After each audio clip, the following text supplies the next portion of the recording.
وزیر اعلیٰ خیبر پختونخوا علی امین گنڈاپور کی زیر صدارت land use and building control council کا اجلاس منعقد ہوا۔ کابینہ اراکین وزیر بلدیات ارشد ایوب، محمد سجاد، پیر مصور شاہ، عبد الکریم کے علاوہ کونسل کے دیگر ممبران نے اجلاس میں شرکت کی۔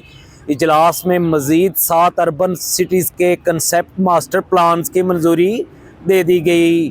نئے پلانز میں پشاور، ایبٹ آباد، ہری پور، مینگورہ، چترال، جمرود اور لنڈی کوتل شامل ہیں۔ وزیر اعلیٰ نے منظور شدہ تصوراتی پلانز کے تحت ڈیزائن بما PC1 تیار کر کے منظوری کے لیے پیش کرنے کی ہدایت کی۔ ڈیزائن کی تیاری میں تمام متعلقہ محکموں اور اداروں کے ماہرین سے بھرپور مشاورت کی جائے گی۔ وزیر اعلیٰ کی اربن ایریاز کی حقیقت پسندانہ ڈیولپمنٹ کے لیے مذکورہ پلانز پر حقیقی معنوں میں عمل درآمد یقینی بنانے کی ہدایت۔ اس کے علاوہ وزیر اعلیٰ کی ضلع کی سطح پر سرمایہ کاروں کے لیے ون ونڈو آپریشن کی سہولت فراہم کرنے کی بھی ہدایت کی گئی۔ اس مقصد کے لیے ایک جامع یونٹ تشکیل دیا جائے گا جو متعلقہ اداروں اور محکموں کے ماہر نمائندوں پر مشتمل ہوگا۔ سرمایہ کاروں کو تمام تر معلومات اور پروسیس سے متعلق تفصیلات ایک ہی جگہ دستیاب ہونی چاہیے۔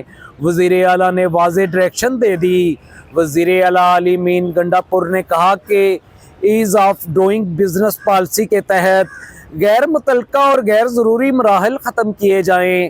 ہم سرمایہ کاروں کو جتنی زیادہ سہولت فراہم کریں گے اس قدر پلانز پر عمل درآمد میں آسانی ہوگی۔ وزیر اعلیٰ کی تمام اربن سینٹرز میں غیر منظور شدہ پرائیویٹ سوسائٹیز اور کالونیوں کو ریگولیٹ کرنے کے لیے متعلقہ اقدامات اٹھانے کی ہدایت بھی کی گئی۔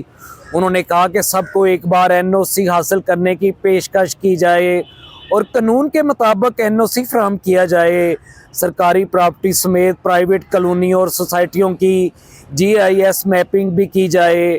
وزیر اعلیٰ علی امین گنڈاپور نے صوبائی دارالحکومت پشاور میں پانی کے مسئلے کو دیرپا بنیادوں پر حل کرنے کے لیے اقدامات کرنے کی بھی ہدایت کی اور کہا کہ میمن ڈیم اور جبہ ڈیم سے پشاور کو پانی کی سپلائی کے مجوزہ منصوبوں پر تفصیلی بریفنگ کا انتظام کیا جائے۔ علی امین گنڈاپور نے کہا کہ پانی کے مسئلے کو ابھی سے سنجیدہ لینا ہوگا ورنہ مستقبل میں بڑی پریشانی کا سامنا ہو سکتا ہے۔